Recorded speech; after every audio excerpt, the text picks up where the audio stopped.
Well, do you remember that Obama signed the NDAA, indefinite detention, on New Year's Eve 2 years ago? Well, now we've got a district court judge who is trying to give legal cover to the government to create a constitution-free zone within 100 miles of the border. This came down on Tuesday. This is District Judge Edward Corman in New York, and he ruled 3 years after the ACLU filed a suit. He argued that the area 100 miles inland falls under a border exemption. Well, you know, I looked in the Fourth Amendment, and I didn't see anything in there about a border exemption. I did see stuff in there about people who violate the Constitution. Population. 197 million people live within 100 miles of the U.S. border. That would include large cities like New York, Washington, Boston, San Francisco, Los Angeles, Miami, and dozens of other metropolitan areas that are now in an exemption zone that this judge pretends that he's carved out. Also Florida, all of Florida.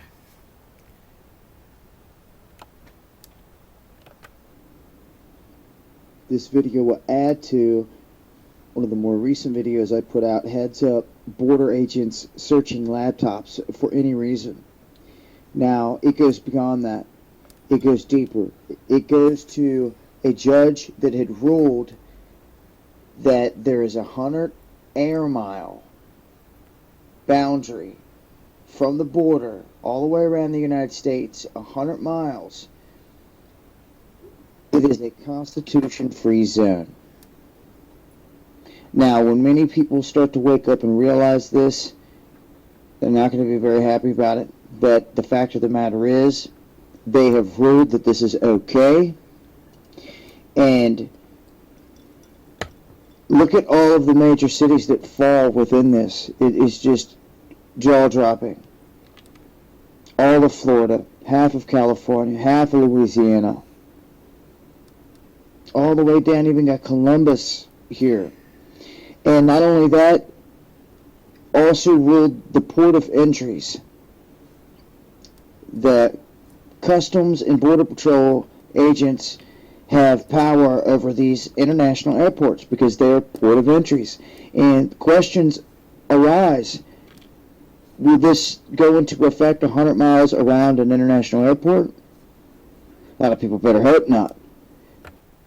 Alpha, beta, and I suppose gamma as well.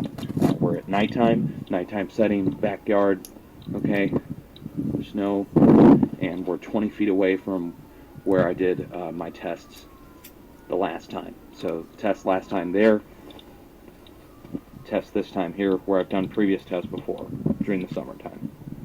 All the information is linked down below if you have questions about radiation.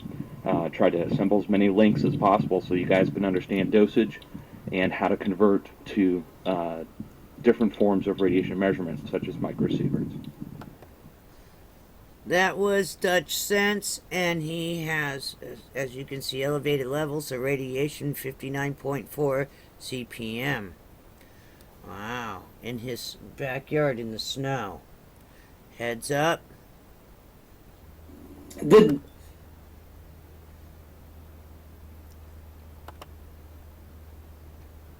Getting out of control. A United States man has just hacked his 13-year-old son to death with an axe. Here's why. Because he believed he was a demon and was going to eat him. Murdered his 13-year-old son with an axe. Atlantic and the Pacific crisscrossed once or twice, and they're explaining what had happened here. So I'm going to put out another video here and clear this up to a T.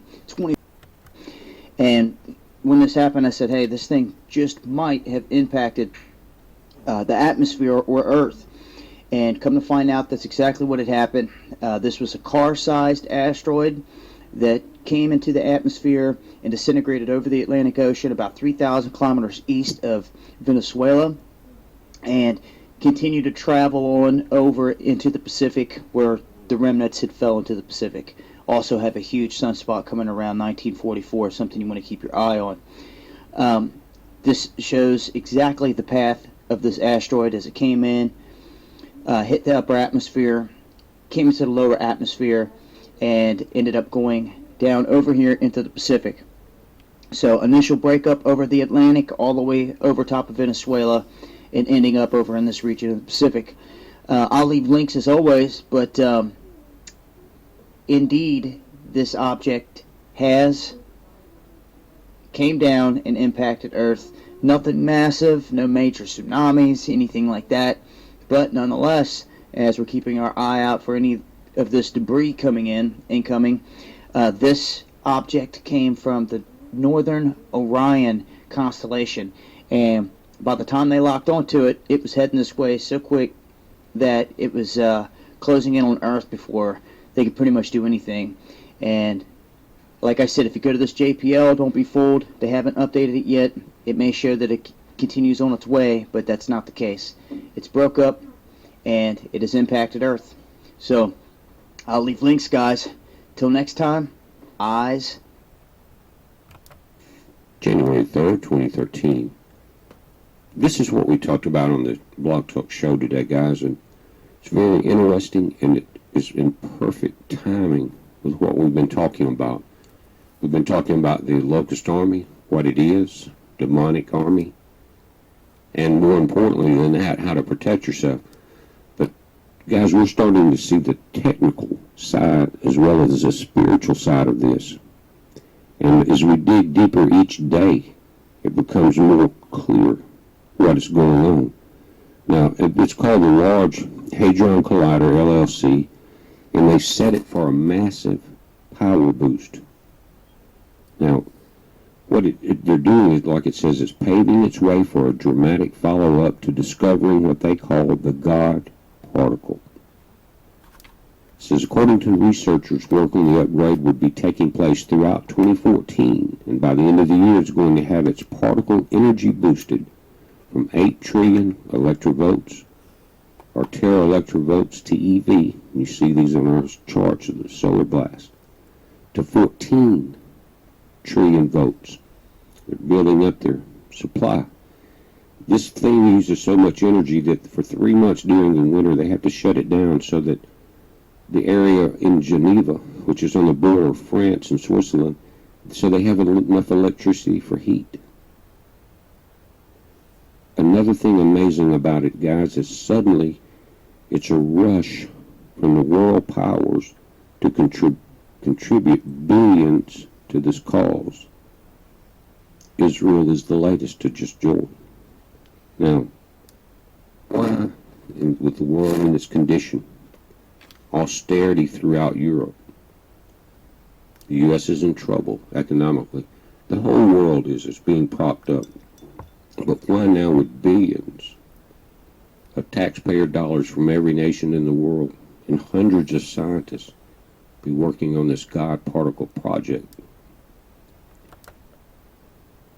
It's almost like the Tower of Babel. That's what I say.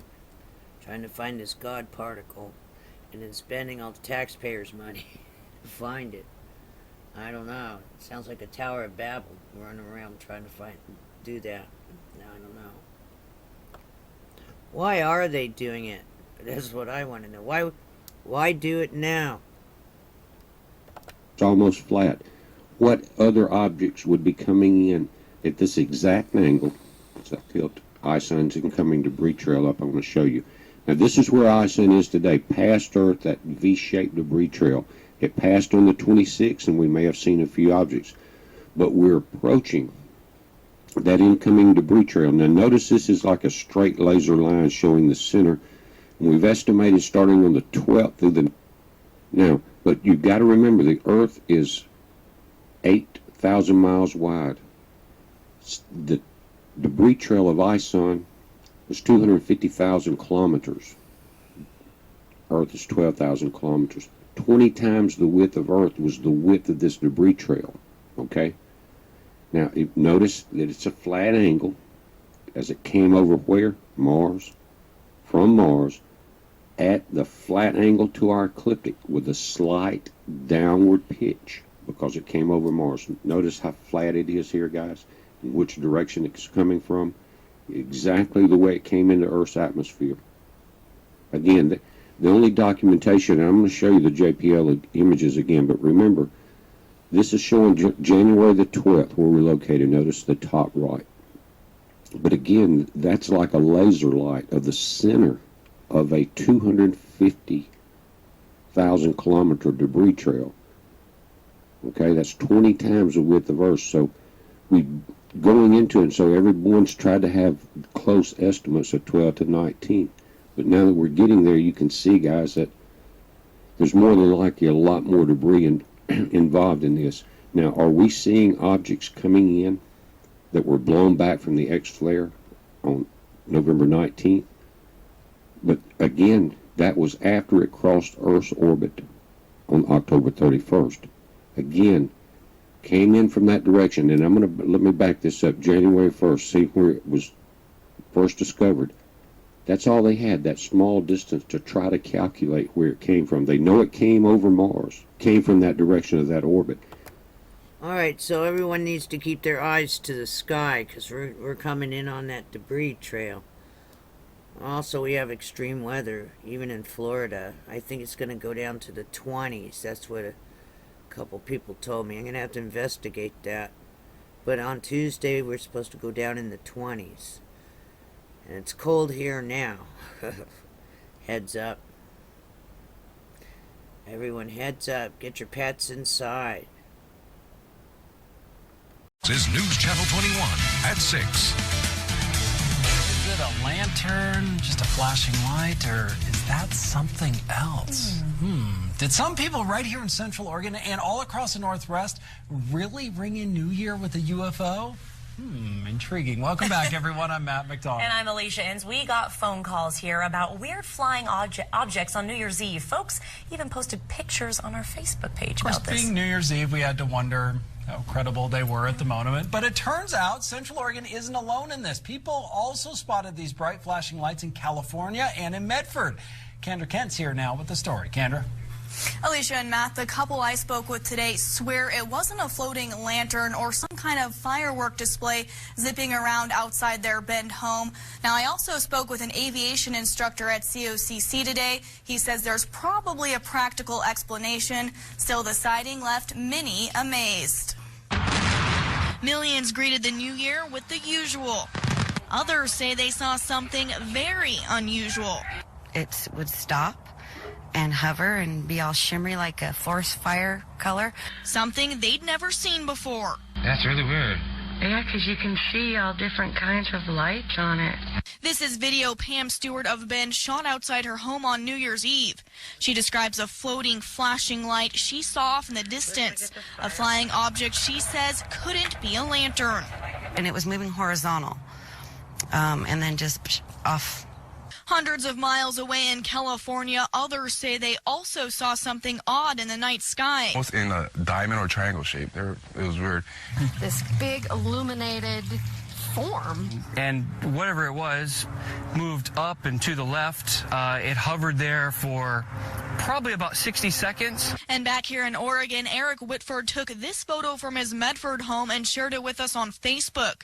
No, this is not fireworks, he writes. This object came in from the left of us and then just stopped. Another appeared and both disappeared. This was really amazing to watch. Could it be a UFO, a drone, a trick of the light? Even aerial experts say that's up in the air. It's very hard to determine what it could or couldn't be. Probably eliminate meteorites. The concept of a formation of some sort of, flying vehicles, again, airplanes, helicopters, hot air balloons, any of those are possible. A practical explanation, but what it actually was up in the sky will likely remain a mystery.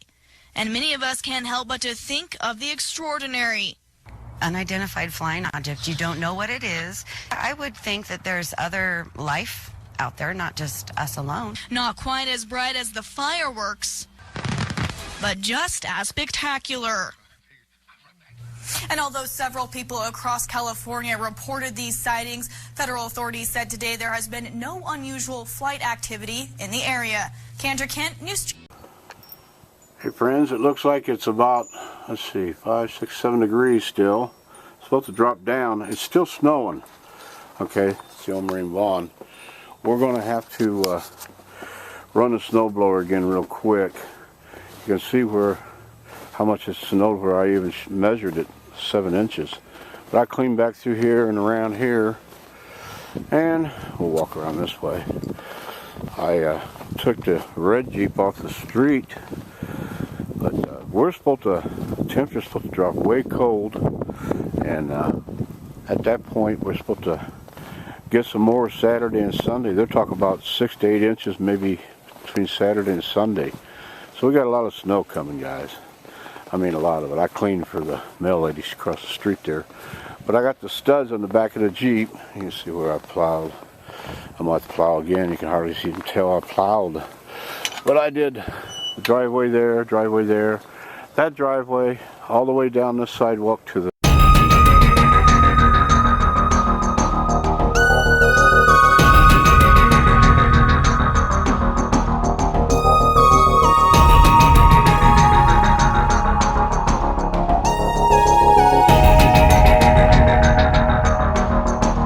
Live, this is One for the Record. I'm Diane, and today is January 3rd, 2013. Here are your news updates for today. Brrr, it's cold. It is cold in Florida. Heads up. Got the earmuffs on. Everyone should get a pair of earmuffs, because that'll keep you warm. And if it's windy, it keeps dust and debris, and maybe even germs out of your ears. Check it out. Always be warm with earmuffs. Alright. The Extinction Protocol 2012 and beyond. Powerful blizzard and frigid Arctic blast torments Northeast. Also, the Watchers watching the world.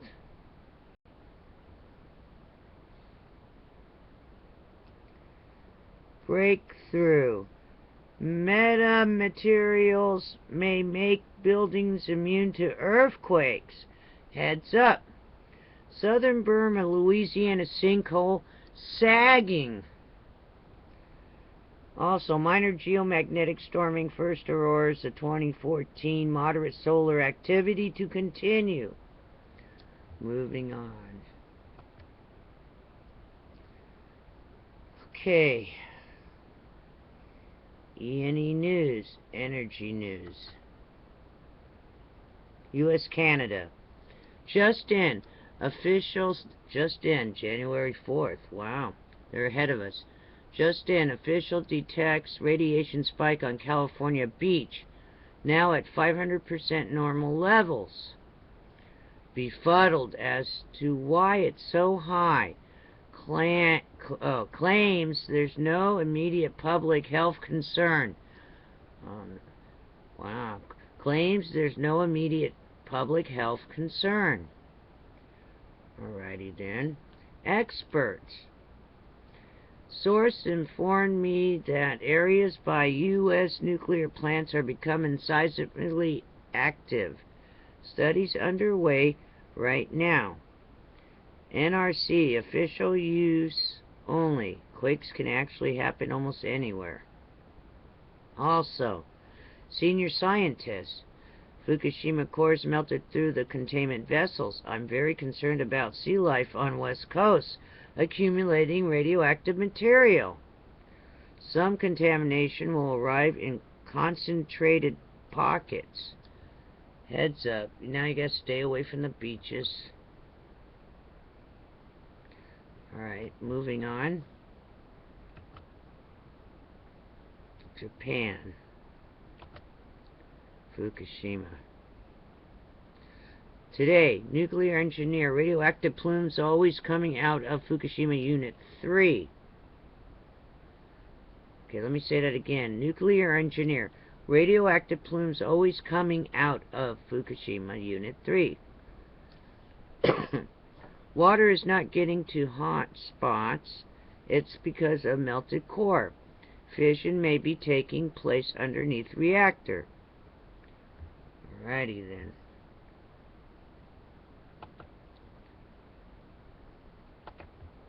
Alright. I want everyone to stay safe, stay warm, be prepared for anything. And I'm going to attach... Wow. I'm going to attach... I surf through the internet, and you can go surfing with me All kinds of stuff going on today. A lot of news.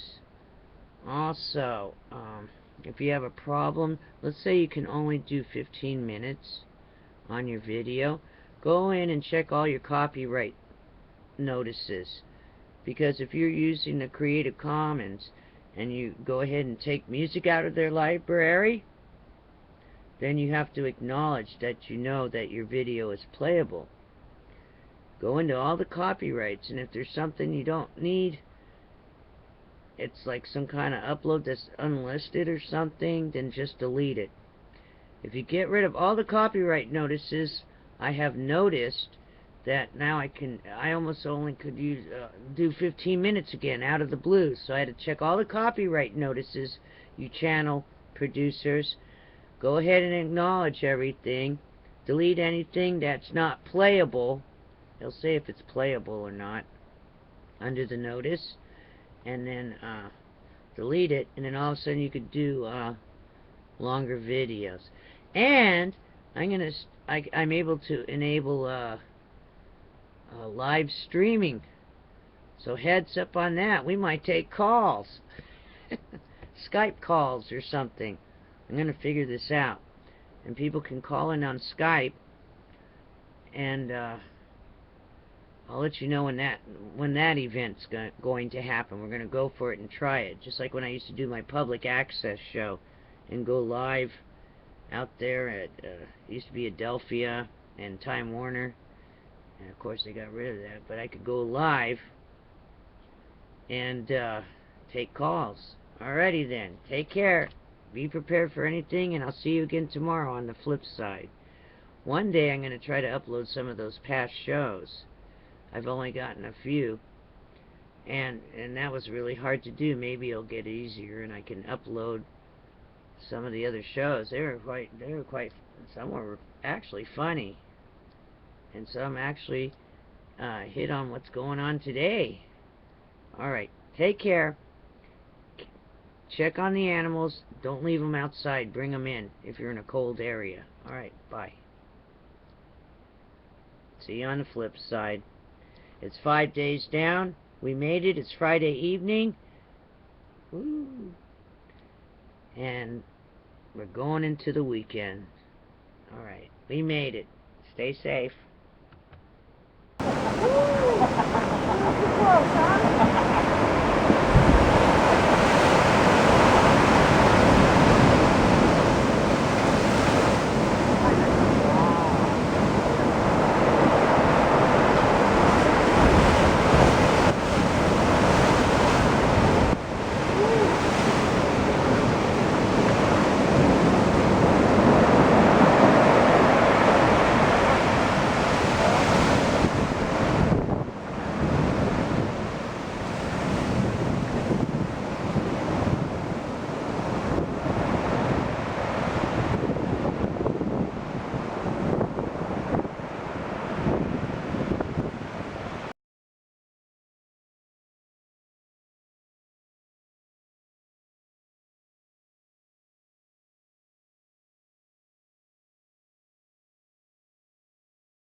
tech guy.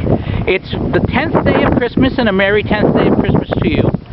I'm standing in a parking lot here in Fitchburg, Massachusetts. It's 6:38 a.m. on Friday, the 10th day of Christmas, and a Happy New Year for those of you who have not spoken to me before then. And it is a horrible day. The temperature is about 1 or 2 degrees. The wind chill is below 0. I had to drive because my wife is a registered nurse. She was a little iffy about driving in this weather, so I drove her to work. Snow wasn't all that hard to move, but the roads were very slippery, especially if you're driving a rear-wheel car like me. In short, I mean, obviously a nurse in a nursing home and such is vital. But in short, it's a day where nobody, man or beast, is going to get out there unless you're absolutely vital. Unless, of course, you work or own the 5th Street Diner. Let's go take a look. Now, the 5th Street Diner, this is Romano's Market, where we've advertised before. But the 5th Street Diner it's actually kind of funny. It's been open about as long as the blog